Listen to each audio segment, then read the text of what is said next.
Hey, welcome to the Blissful Biz show, video and podcast. So excited you're here. Today I have a super special guest, Wanda Badwal. We met, I think, 2016 or 17 in Bali. We have been working together. I visited her in Portugal. She's really a dear friend of mine. And she's also a really inspiring yogipreneur. She runs a online yoga studio, yoga teacher trainings, written already 2 books, has a podcast. And yeah, she's just really inspiring. I can't wait for you guys to meet her. So let's get started. Wanda, welcome to the Blissful Biz podcast. Thank you so much for inviting me, Susanne. I know. I'm very happy to be here with you right now. It's about time, right? I can't believe that I've already had the podcast for 2 years. And yes, we've never really had you on here because I think you're like one of the first yoga teachers that I actually really got to work with. Yeah. It's true. I was also thinking like how long we actually know each other. I think it's like 6 or 7 years even. I think it was 2016 or 17. Yeah. In Bali. It's quite a while already. Yes, we met in Bali. And so it's much really weird for then. us. Yeah, it's so weird for us to speak English together because we're both from Germany, but we do our best. I actually enjoy it. I have to admit, I prefer the English language for the German. I think so many things you can say much easier in English and much more direct. And I really like to speak English, so I'm happy to. Amazing. Yeah, I get it. I love speaking English, reading English. And I think especially when you're teaching yoga and you've done all your trainings in English, it's so weird to switch to German, right? So we can talk about that in a little bit, but I would like to start with you. Just like introduce yourself. Tell our listeners what you do. I think not everybody knows you, and just a little bit of your backstory. Mm-hmm. Where to start? I'm Wanda Badwal. I was born in Germany, even though I don't feel typically German, I would say. I feel much more like a citizen of the world. I lived in Bali for 3 years where Susanna and me met. Now we just recently last year moved to Portugal. I'm working as a yoga teacher. I started doing yoga, I think 15 years ago, started the inner journey, the inner path of therapy, coaching, meditation, maybe like 25 years ago. So I was like 15, 16 when I did my first silent retreat, when I started looking inwards. Even though my big dream was, before I committed to this inner path of yoga, of self-reflection, to become an actress. So I studied acting, dancing, and singing right after school. I was a long time working as a model. And so that was a beautiful opportunity to finance my life. As some of you might know, working as an actress is not financially very rewarding.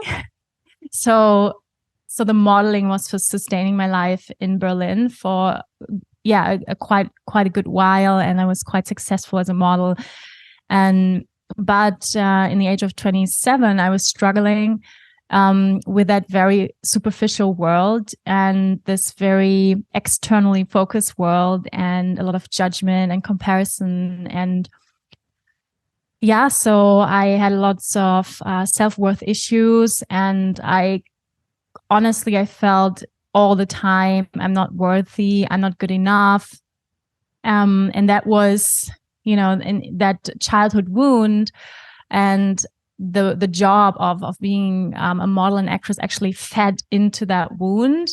Constantly, as an actress, as a model, you have to deal with rejection. So you have to be okay with constantly being rejected, and that I didn't take that easy. I don't know who can take it easy, but I didn't. And many actors, models, they start drinking, they start taking drugs, to try to deal with that comparison and rejection and all that pressure that is put onto you in that world. So everything we see, in the magazines, this glamorous life, and is actually it can be very I think we all know it now from documentaries of Lady Gaga and stuff, that it can be very lonely, that many of these stars are dealing with depression. And so I was actually on a point when I was 27 when I hit, a wall, or you can also call it burnout, where I really felt burned out from that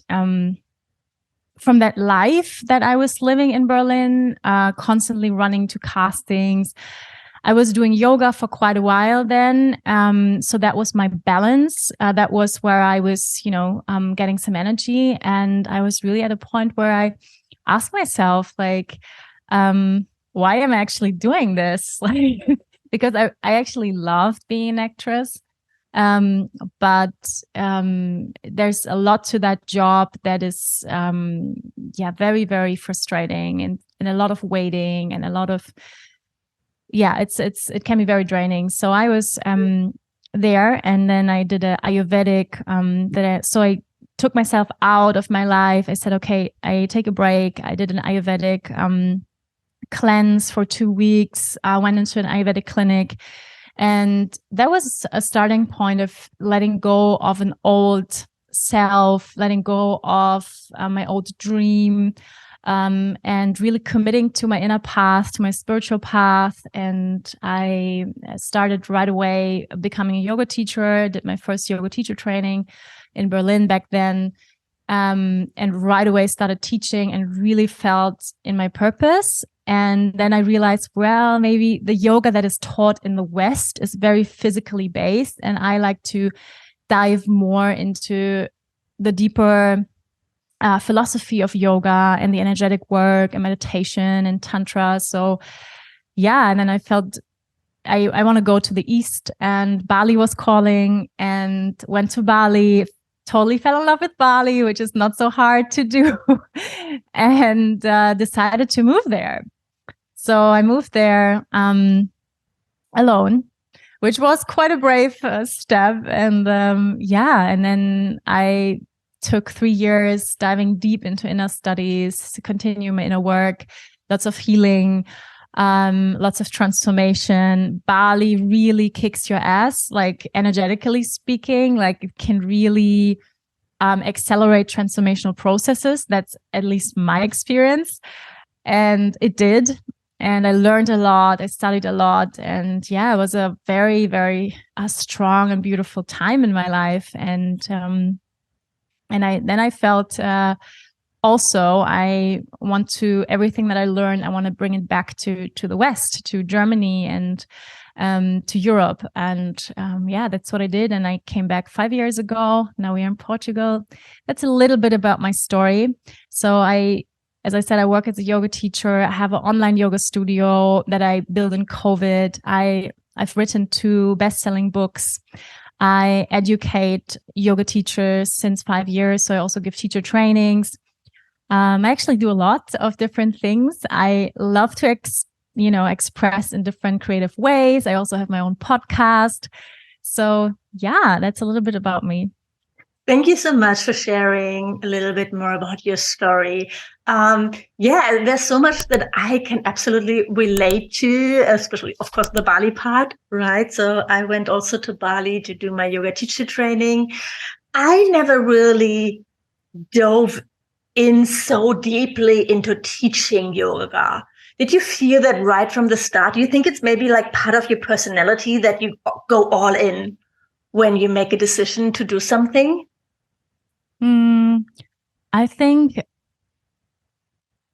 Well, I know many people that, wait until they start teaching, or they feel hesitant, or feel shy to teach right away. I always advise my students, teach right away if you really want to do it. Otherwise, you do another training and another training, you never feel ready. But I also think if it's part of your purpose, if it's easy for you, you're going to do it. So for me, it was very easy to do it, and it feels very natural. So, and when I did it, when I started teaching, it felt right away like, wow, that's what I'm meant to do. Like, that's so easy. And like, compared to what I was doing before, being an actress, modeling always felt very easy as well. Acting felt very, very exhausting. And not saying that I don't have talent being an actress, but this whole industry and the casting and the preparations, and that was very draining. And I think it was not part of my purpose. It was not, even though I thought it might be. With my personality, it's not, because you have to be very I would say, have a thick skin. Yeah, that's what I would think. Yeah, not being so sensitive about, how people look at you at a casting, energies in the room. I'm very sensitive to energies, like how people, I can even sometimes hear people thinking, like I hear when they look at me, like what they might think. Like I'm very, and I take that, or I took that back then very personal, and I had no tools to, keep my own space and even protect myself. And so I was like feeling constantly a bit lost in that world. So for me, it was not my purpose. And I think when we are doing something that's meant for us, it feels easy. That doesn't mean that it's not work. And I have days where it doesn't feel easy to teach as well. But in general, it feels, what I do, everything I do feels quite easy and in flow, you can say. In alignment, probably. Yes. Right? Yeah. Did it take you a while to find your voice as a yoga teacher? How did that evolve? Yes, it definitely took a while. And I think it's continuing to change. But that's a good thing, I think. Yeah, we're always evolving and growing, right? Yeah, and I think we sometimes, the human mind tends to think about humans as a fixed being, like that's who you are. Like, no, we are constantly transforming and changing, even on a biological level. Like thousands of cells died last night, and when I look into the mirror, I see the same person, but I'm not you. And that's like, and I think we can allow ourselves more to change, and we are allowed to change. We are allowed to change our opinion. We are allowed to change our expression of teaching yoga. We are allowed to change what we want to teach, what we want to serve and express into the world. And that's my understanding also of purpose. It can have, for example, part of my purpose is to speak. I love to speak, but how that can look like can have many forms. It can have the form of a podcast. It can have a form of, teaching in a yoga class. It can have a form of doing a workshop, writing a book. It's different part of speaking, but it's part of my purpose. So I think once you found what you really love and what inspires you, it can take many forms, and that can change. Yeah, but it's also that, I think, being open to learn and evolve. And I love that. So such a natural thing in the yoga world. I don't know any yoga teacher who doesn't want to do another training in some way, right? Yeah. And I think it's the same in the online business world. And I appreciate, I love that so much. I really wholeheartedly embrace that when you think about so many normal jobs where, for example, a surgeon, oh yeah, you finish your university, maybe you'd like once in a while you do like another training, but otherwise you just believe you're the god and you're the good at it and the best, and you don't really look at things like, I don't know, working with people who have traumas or something. So maybe it's changing a little bit. I hope it would change. I also hope that maybe that whole world of online education is opening up people to that, to really start learning and not stop learning because you have your university exams, right? Mm-hmm. But do more like inner work, anything, anything really. Yeah, that's so true. I think it's also a mindset, right? I think it's a mindset of society that, once you've finished your exam, you've done your university, check, done that. Now I'm a doctor, or now I'm a teacher or whatever, and now I'm like can kind of rest back. But I think it's so important that we keep learning, and then we keep that open mind and this learning mindset, and then, an open mindset constantly to evolve. And I mean, even in some jobs, it's required. For example, my mom, she's a therapist, and she's required to do some continuous studies. And I think that's really important that we keep learning in our field and personally, and don't, settle into, like, now I'm done, now I'm good. And I think, it's definitely important to keep learning. And at the same time, I also think that's a great danger in this optimization field, optimizing everything, in your life. So I think it's also like about finding the balance. Oh, that's a good point. Yes. Yeah. This feeling that you're never good enough. Yeah. I think. Yeah, because there's endless trainings you can take and endless courses. I remember once I did an energy retreat in Bali, and on the last day, our teacher, she actually channeled some Balinese ghosts. I know it sounds very woo-woo, but it felt very real in that moment, right? So some spirits, basically. So she talked. So the spirits talked through her, and her voice changed and everything. It was really amazing. But anyway, what they said was like that it was amazing. We learned all those things. They loved listening to us, but that we shouldn't forget that we are already magnificent as we are. We are already perfect as we are. And I think that's such a powerful, beautiful message, no matter if you believe in the spirits or not, right? But that message is so important. You are already magnificent and perfect as you are.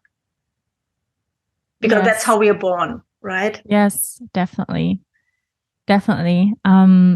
I think, as we said before, on one hand, I think on the human level, I like to explain it this way, that, our human self needs evolution. Our human part, that is imperfect, that has shadows, that has an ego, that thinks in separation, that is greedy, that is envious, all these parts we don't like about ourselves, but we all have them. And I think this part needs evolution. Yeah, it needs transformation and work. And then there's the part which is divine, which is our soul, which is our essence, how we are born, just pure beings of unconditional love. But and I think we are both, we are these two-folded beings of being one part completely perfect. And I can see it in my little son, that this, what we speak about in the spiritual world, about your unconditional love in your essence, like that can sound a bit, like romantic, esoteric, but it's true. When you look at a baby, at a child, like you can see they are in the essence love, and they're so pure. And each one of us was that baby, that I'm looking at every day. And I can see that, and now he's starting to develop more of a personality and more of an ego, which is equally important in this world. We need an identity. We need some kind of personality, because we cannot introduce ourselves and go like, hi, I'm unconditional love. I'm love and light. That's who I am. Like, so we need a name. We need, some boundaries. And I think it's both, we are both. We are this perfect being, magnificent already, that needs no improvement, that needs no yoga teacher trainings. And at the same time, there's this parts that, keeps us suffering. There are these parts in our lives. And when we look at the state of the world, we can clearly see that the world is not driven by love and light, that the world is driven by shadows of people, of egos, and of greed. And that creates suffering. And I think the world definitely needs the inner work, right? That is the yoga path, or that is the path of, whatever you want to do, is coaching, therapy, healing work. So I think, both is needed, that we remember both or do both at the same time. And one is not saying the other is not there, So I really love the sentence. It's one of my favorites. Your ego and your soul are holding hands. Oh, that's beautiful. Yes. And I think that fits really in your work. You're teaching yoga, doing yoga teacher training. So let's talk a little bit about your online yoga studio. I think you started it way before the pandemic already, right? Or did it start with the pandemic? Well, so I was part of the yoga school of my ex-partner in Bali. We just came together and he opened that studio. So we kind of from the start started that studio together. And, since then, and then our relationship ended, and that was really, really sad for me for many reasons, but also mainly because we had the studio and a community together. And since then, I was always dreaming to have my own studio. And then I actually looked in Munich, in Germany, at different places, and before that in Bali. Yeah, before that in Bali, even thinking about, oh my God, if I think about it, like opening my own studio in Bali, as a woman is like crazy.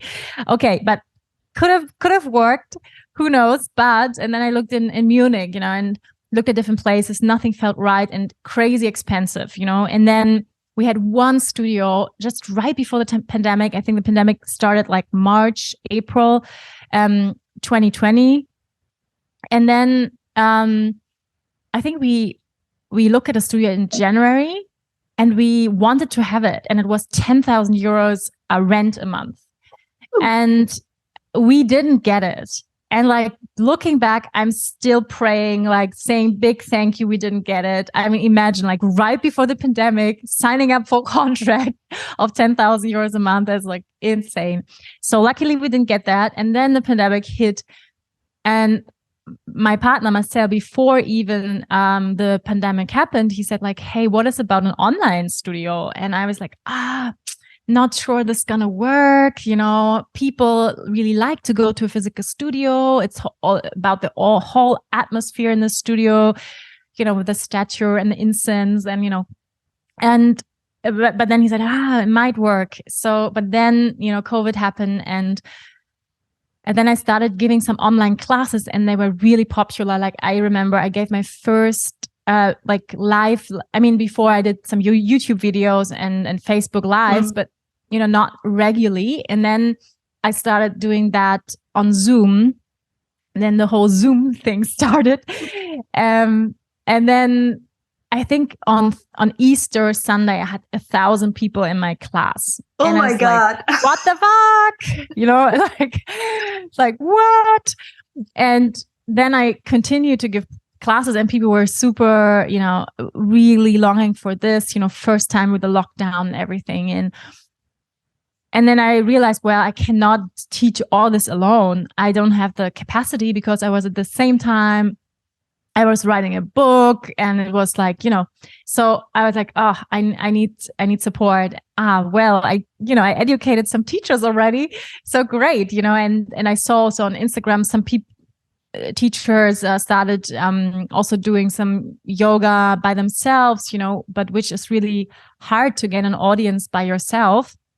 And they also didn't have the right equipment or not professional sound equipment. And so I was like, well, maybe that's a chance. Let's think about it to start an online studio. And yeah, and that was like an exciting step, because it's also a step of letting go for me personally, to say like, okay, because I can perfectly do it by myself, do it alone. But then going like, well, let's share what I have built, also the audience that I've built on social media the last 10 years.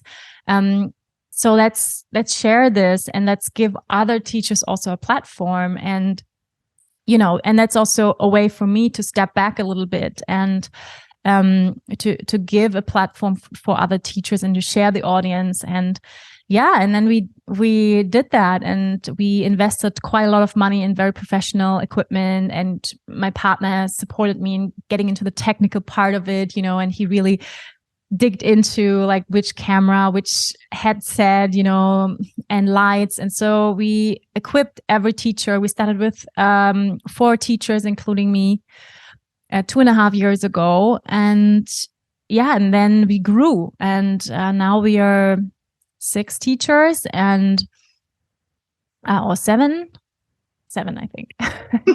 And yeah, but one is going into the baby pause. That's why I'm already like, oh, but yeah. So now we have 7 teachers. We have a big audience. We are one of the most successful online studios in the whole German speaking room in DACH. So Germany, Switzerland, and Austria. And yeah, it's running really well, and it's really successful. And even after the whole lockdown ended, and even after the shops opened again and we were allowed to go outside, and still we have a huge community, a big fan base, and that we've built over the last couple of years. I'm really proud of that. It's amazing. I love it. Yes. I think it's an amazing space that you created there, and also that you share it. So are the teachers, they did your yoga teacher training, or do you also have teachers who just apply to teach, or? No. So for me, something that became really clear for me, opening up the yoga studio of my ex-partner in Bali, and, I did so many yoga classes, joined myself, so many classes in different studios around the world. And I can say like something I see as a, success asset is to have a red line, to have a concept, a clear vision for your studio, and not teaching whatever style. So here a little bit of yin, here a little bit of kundalini, here a little bit of vinyasa, here a little bit of ashtanga, here a little bit. So like for me, it feels like a huge buffet,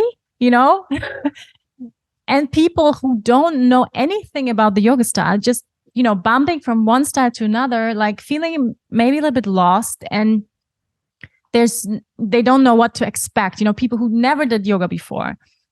And so for me, it was very important to have a very clear line and a very clear vision for what we're standing for in the studio. And that works.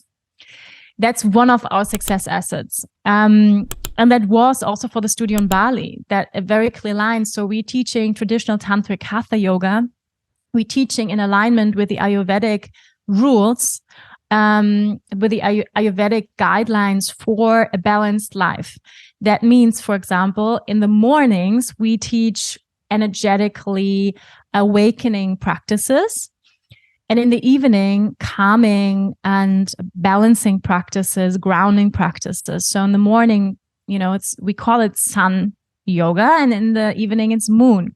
And that's in alignment with the rhythms of the day.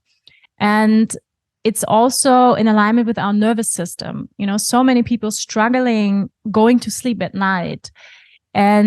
But it's not surprising if you do anything aggravating in the evening, like going hardcore, into a fitness studio pumping weights or going into a very sweaty vinyasa class is shooting up your nervous system into the sympathetic nervous system, which is related to our go with our fight and flight response.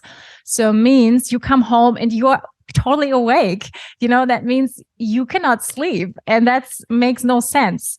So it's way better, now I think the word sleeping routine, sleeping hygiene is now a little bit, people knowing these kind of words, but Ayurveda is teaching this for thousands of years, that we actually should live in alignment with nature. Means, when the sun goes down, the roosters start sleeping, right? So we also should shoot our computers down when the sun goes down, and with the starting off the electrical light, we can stay up, till the middle of the night, but that's not good for our sleeping rhythm.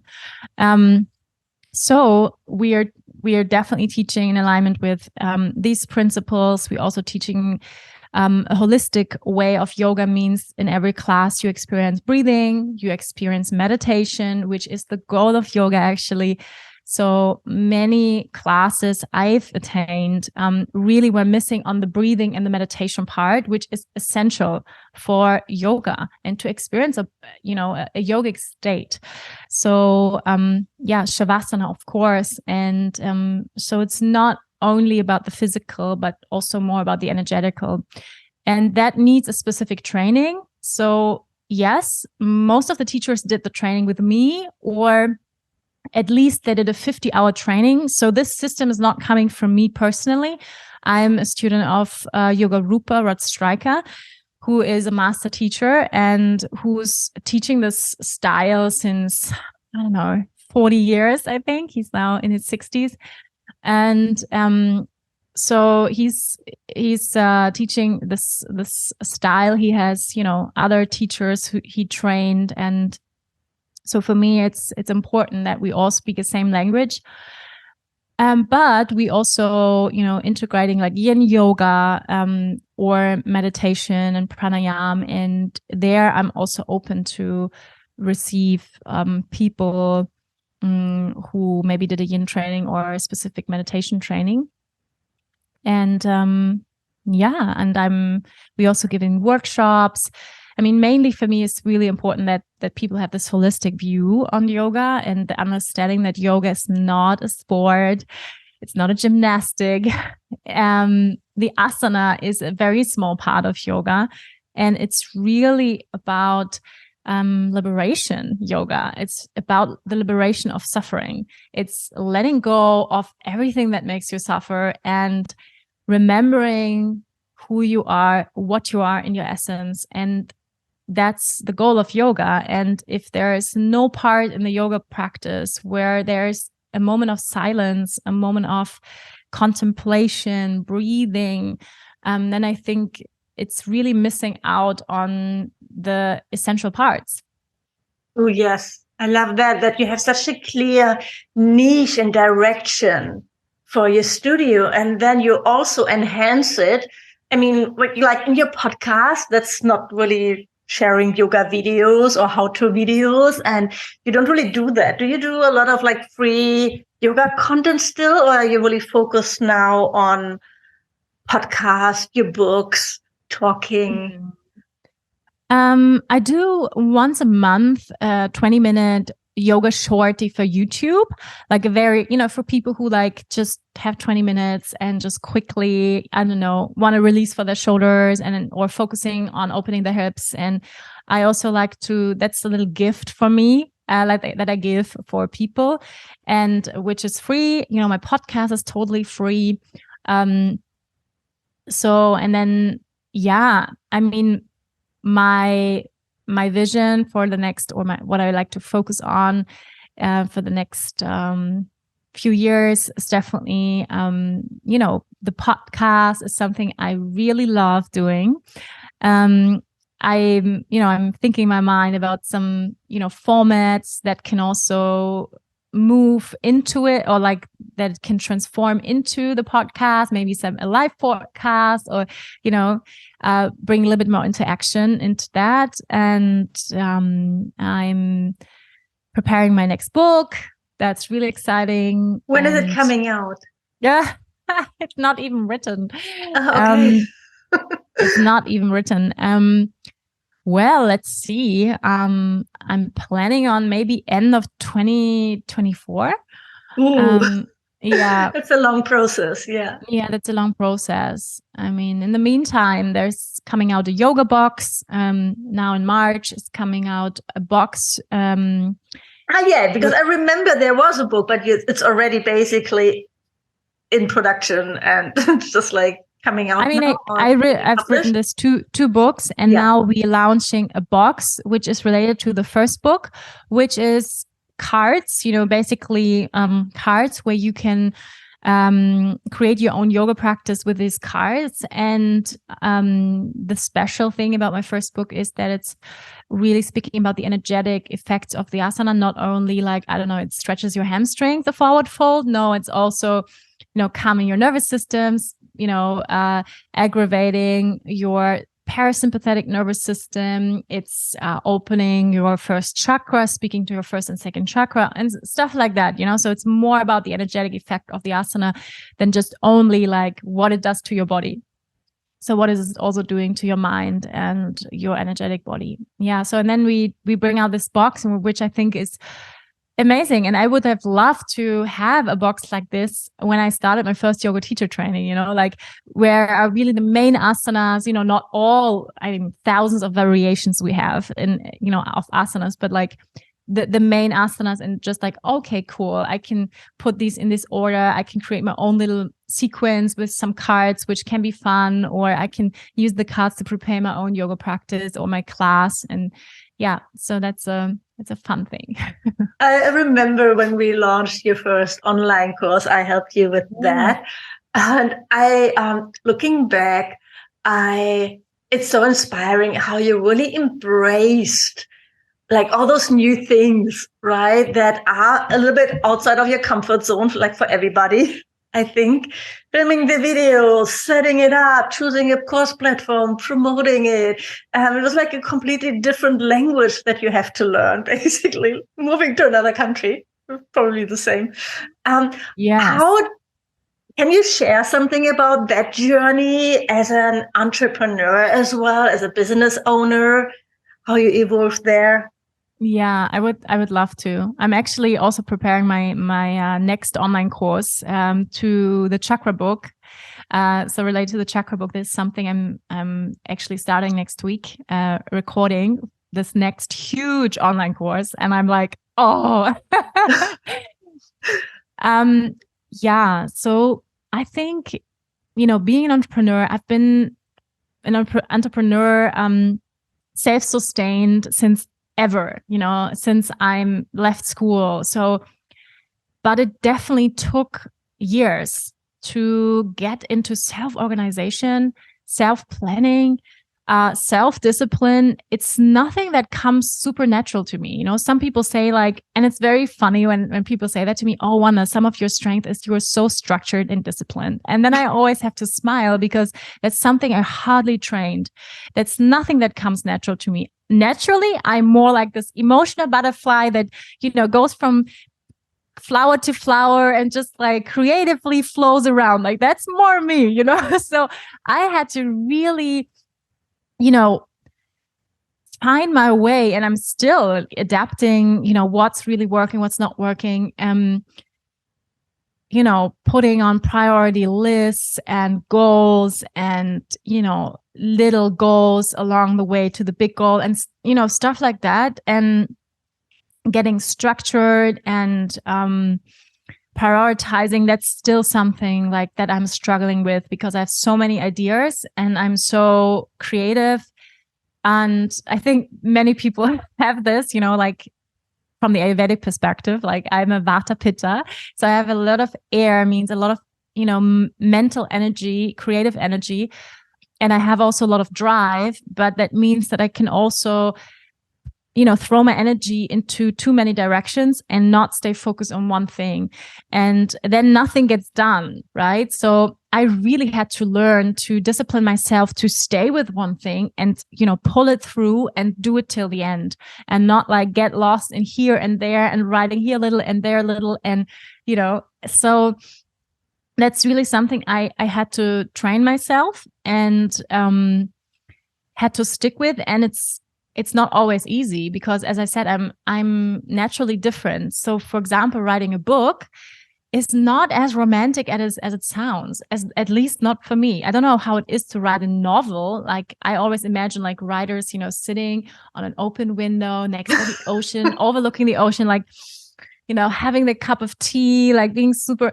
But for me, at least, it was not like that. Like, I also wrote 2 books, also nearly both in the pandemic time, which was, even more internalized. But I really felt like you just have to go to your desk and write, even though you don't feel inspired. You're not feeling like writing, but you have to, because you have a deadline and you have to just get it done. And that's just, that's, I think it's one of the also success rules, if you can say, is to stay committed and to keep going. And no matter what, and even in times of you don't feel like it, and there are many moments where you don't feel like it, and just find some way of inspiration inside of you or motivating yourself. And so I really grew into it, and also now my business grew over the last, I would say, 3 years a lot, and also meaning I started to invest in people who work with me, and I have now I think I have 6 teachers who work for me and 5 freelancer who work with me, so 11 people in total. And I'm continuing to find. I'm just in the process of job interviews with other people who can support my business, because I'm realizing, I'm a young mom as well. My baby is 1.5 years, and I have limited time and energy, and I have to be very smart in, when I have time, what to put it into and what to say yes to and what to say no to, and be more smart with my energy levels, with my time resources, capacities. So being more realistic about that, and also outsourcing, really getting help. And I think that's some of the, I think we also talked about it, that investing early on, speaking from a business perspective, into people who help you grow your business and support you in what you're doing, that you can focus on what is your strength and not doing all the things you cannot do. Like, for example, like I took such a long time, and I think if I wouldn't have invested in an accountant, I would be in jail today. Like, honestly, like I am so bad, with numbers and invoices. And I mean, who loves that? But there are people who love that. Like, they are like people they become accountants. Yeah, they become accountants. Like, it's amazing. Like, I have so much respect for people like that, who like just love to transfer money back and forth. And, it's amazing. So I really found an amazing woman who I'm working with now since 4 years. And I don't know why I did that even earlier in my life. That's like, she's doing all, the invoice stuff and the bank transfers and paying bills and paying Steuer. What is Taxes? The taxes, Yeah. my favorite topic. So that's great, and that's like one of the things I hate. So great that somebody else is doing it, and she has a good job with me. So that's also great. She's happy with that. So yeah, so I think it's important to get help early on in your own business. Yeah, and I think it's also important to I mean, it goes step by step. So when you're just getting started, not get overwhelmed by that mountain or look at somebody else's business, right? You didn't start with where you are today with 6 people teaching and 5 other people working for you. You started by yourself and started growing your social media. And then followed like the YouTube videos, and then came the podcast, the studio, not to think you have to do everything at once. Right. And also do more of what you really love, and step by step also, as you said, you don't have to do it all. So for example, if you don't like YouTube, then just don't do it. Like, it's not a necessity to do YouTube, for example. And yeah, and really because there's so many opportunities, I think, as an entrepreneur, as a self-sustaining yoga teachers, things you can do, and that are possibilities. And to really choose wisely what you want to put your energy into and what to focus on from the different standpoints, what brings money, what really brings you joy. I think that's even more important than money. Yeah. Like, because the joy and the money will follow the joy, and people will feel when you're passionate about something and when you're really good at something, and then the money will come. And then also from a strategy standpoint, some things are just strategically wise to do. Maybe they're not the greatest joy in your life, but maybe they're good to do sometimes, yeah. So I think these are, at least for me, these are some parameters I look at when I make decisions, and yeah. And as you say, slowly. And, it's not so long ago. I mean, it's now, I think it's like 7 years ago in Bali. I was sitting, and I remember that very clearly, sitting by myself, heartbroken in a jungle hut, doing my yoga practice, crying, feeling alone, not knowing what the future holds, not knowing where to get money from. I had big struggles with the working permit in Bali. And and it was just a moment in my life where I was like, fuck, like I have no idea how this is going to continue. And it's not so long ago, 7 years, it's like this. And yeah, so wherever you are right now in your life, I think when you have like, a dream, something that's in your heart, to be patient and to also to be consistent with what you're doing, and to be positive about it, and keep doing what you love. And I think when we do what we love, we are also good in that. Most of the time. Yes.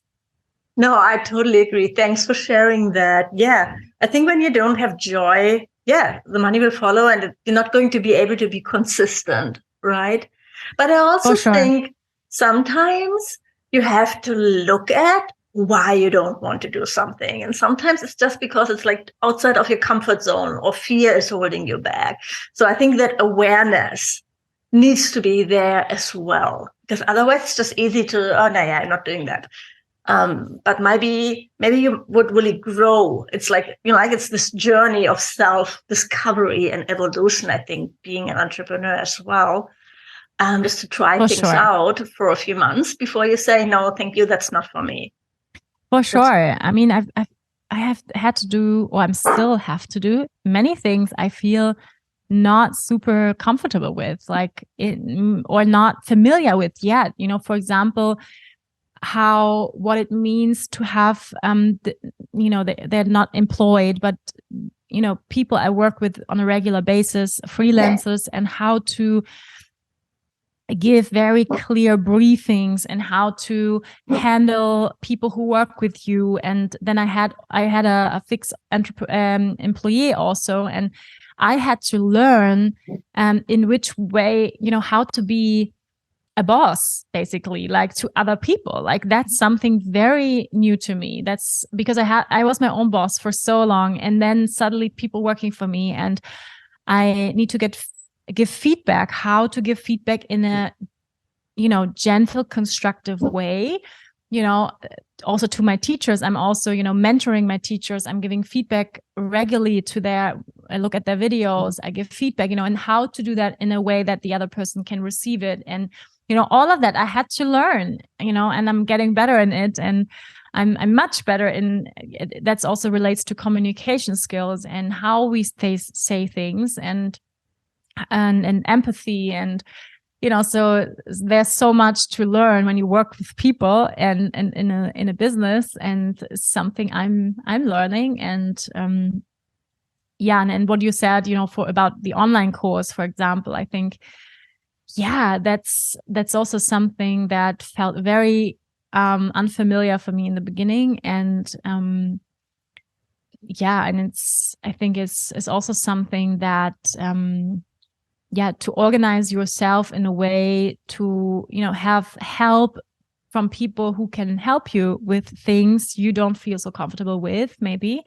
For example, if you have to write a text about the online course and you don't feel, wow, I'm not sure if that text is great. Maybe you have someone in your, you don't need to right away find a freelancer, but maybe you have a friend or, who's good in writing, and or a mom or something. And then you can ask like, hey, mom, can you reread my text? Or can you, ask people, look at different online courses. How are other people doing it? And, step by step, like, growing into this new thing. Oh, yeah. Thank you. Thank you for sharing about your journey. And I think it's so, I'm excited about your future for sure. I think there's so many opportunities that we just didn't have just like 10 years ago. Yeah. And to really, and I think there are new things coming and opening up all the time, and possibilities to be creative and inspired and share really in a completely new way. So I am really excited to see what's going to happen, what's going to come. I'm for sure going to follow you. So where can people go to learn more about you and to follow you? Yeah, thank you so much, Susanne. I really also love to share about this, this business part of being a yoga teacher. Also because I think there are some beliefs. I don't know, maybe you have spoken about that belief in your podcast as well, about that belief, we should not earn money with yoga, or that's unethical, or whatever, things like that. And I think that's bullshit. I think that's bullshit for the reason that yoga is a path of self-knowledge, of understanding yourself better. And there are experts in that field, like in any field are, like, you go to a doctor when you have a broken knee. You go to a health consultant if you want to know something about food, So there are people who did a lot of trainings and studied deeply into this path of yoga. So why should these people not are allowed to earn money with what they can do best with their profession, like other people do that are professionalized in a specific field, and support and help people with yoga and bring healing to people. And it can do so much for people. And I think that's an old belief. I think, and I can speak for myself, but I think as long as we do something, like for me, yoga is definitely a way of service.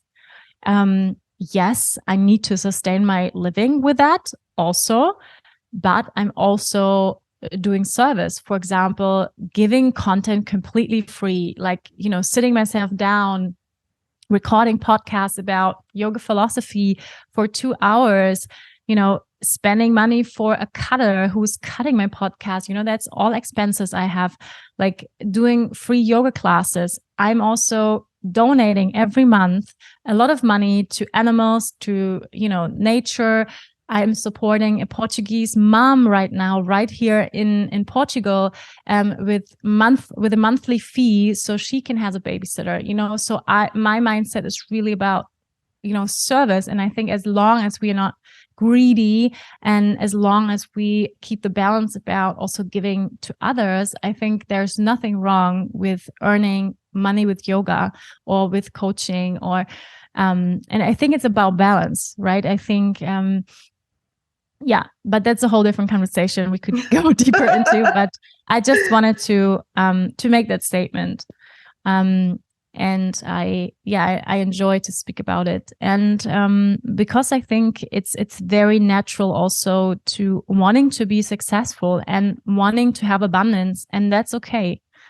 And that's okay, That's all right, I think. And yeah. And especially as a woman, it's so important, right? So it's so easy to say that typical woman professions were healing or like nursing or teaching, that you don't choose that for the money, so it doesn't need to get paid well. Mm-hmm. I agree. So I think it's a bigger patriarchy issue actually as well behind that. Definitely. And it's something that it's a message that I talk about all the time, and that I really want to enforce, is that it's okay to be ambitious, and you deserve financial abundance, and then you can share it abundantly, everything. But it's also an energy exchange money. Yeah. Yes, 100%. So stop playing small. Exactly, 100%. I agree. So now we could talk another hour. Exactly. Let's do another podcast about that. I think that's another episode. Yes. Yeah, that's definitely a big episode. So, but you ask where people can find me. So people can find me on my website, wandabadwal.com. So maybe you can put it in the show notes. There you find things I offer, like my books, retreats. I give a live retreat this year in Portugal in October. I'm really looking forward. It's going to be a self-care women's retreat, so just for women.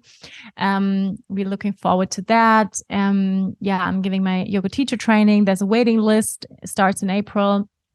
And my online studio, of course, regular live classes I give. At the moment, I teach twice a week live. And and the podcast. So listen into Wanda's podcast. It's in German, so it's only for German language. Speak. There are also some English episodes, but it's mainly in German.